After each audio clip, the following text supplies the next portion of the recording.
Dear viewers, আসসালামু আলাইকুম। আমি আজকে 20তম ক্লাস নিয়ে আবারও আপনাদের সামনে উপস্থিত হয়েছি। তো আজকে ক্লাস নম্বর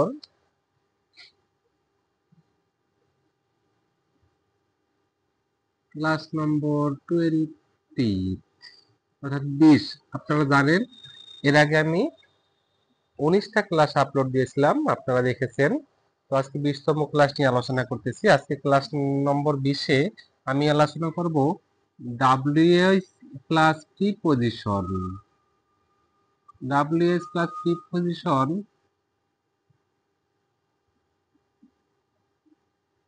নিয়ে আলোচনা করব আপনাদের সামনে।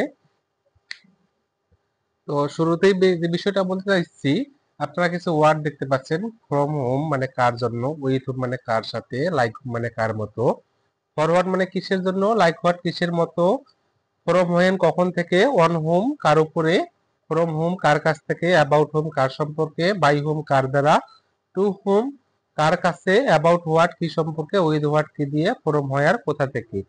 তো সবগুলোতে দেখতে পাচ্ছেন ডাব্লিউএস আছে এবং প্রিপজিশন আছে, ডাব্লিউএস আছে এবং প্রিপজিশন আছে, যার নামে এই ক্লাসটার নাম দেওয়া আছে ডাব্লিউএস প্লাস প্রিপজিশন।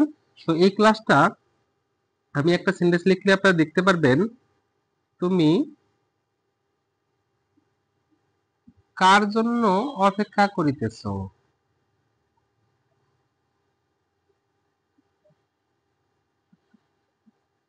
আপনাদেরকে সেন্টেন্সটা চেনার জন্য মনে রাখতে হবে কার জন্যটা বাদ দিয়ে হিসাব করতে হবে। তুমি অপেক্ষা করিতেছ, এটা অবশ্যই 2 number tense, present continuous tense. তাহলে কি হবে, ইউ আর ওয়েটিং। এখন এটাকে প্রশ্নবোধক করার জন্য আরটাকে অবশ্যই সামনে আনতে হবে, আপনাকে হেল্পিং ভার্বটাকে সামনে আনতে হবে। যেহেতু কোশ্চেনটা ডাব্লিউএস কোশ্চেন, সেহেতু কার জন্য, ফর হোম মানে কার জন্য, এটা আরো শুরুতে বসাই দিলাম ফর হোম। কিন্তু আপনাদেরকে মনে রাখতে হবে ডাব্লিউএস আর প্রিপোজিশন একসাথে আসলে এই প্রিপোজিশনটা আমরা পিছনে বসাই দেব, ঠিক আছে। হোম আর ওয়েটিং ফর, অর্থাৎ আপনাদের স্ট্রাকচারটা মনে রাখতে হবে। ইংলিশ স্ট্রাকচারটা যদি হয় তাহলে কি মনে রাখতে হবে, প্রথমেই ডাব্লিউএস বসাইতে হবে, প্লাস এই সেন্টেন্সের 1 number helping verb plus subject plus others verb, অর্থাৎ এইটা, তারপরে প্লাস প্রিপজিশনটা বসাই দেব আমরা পিছনে, ঠিক আছে। আরেকটা বাক্য লিখলে আপনারা ক্লিয়ার হয়ে যাবেন।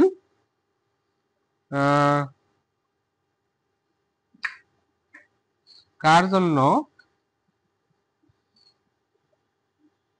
মোবাইলটি কেনা হইয়াছে। আপনারা এটা জানেন, এটা ভয়েস ভিত্তিক বাক্য। মোবাইলটি কেনা হইয়াছে, তারপরে দ্য মোবাইল হ্যাজ বিন বট। এখন এটিকে প্রশ্নবোধক করার জন্য আমরা কি করব, এই হ্যাশটাকে সামনে নিয়ে আসব। কিন্তু কার জন্য ইংরেজি কি, ফর হোম, কিন্তু হোমটাকে আমরা সামনে রাখিয়া এই ফরটাকে পিছনে বসাই দেব। তো এই হচ্ছে আমাদের ডাব্লিউএস প্লাস কোয়েশন ক্লাস। আমি আশা করব আপনারা খুব ভালোভাবে বুঝে গেছেন। আর অবশ্যই আমার চ্যানেলটি রেজা ইসলা ই লেপ এইচ 8 কিউ চ্যানেলটি সাবস্ক্রাইব করতে অবশ্যই ভুলবেন না।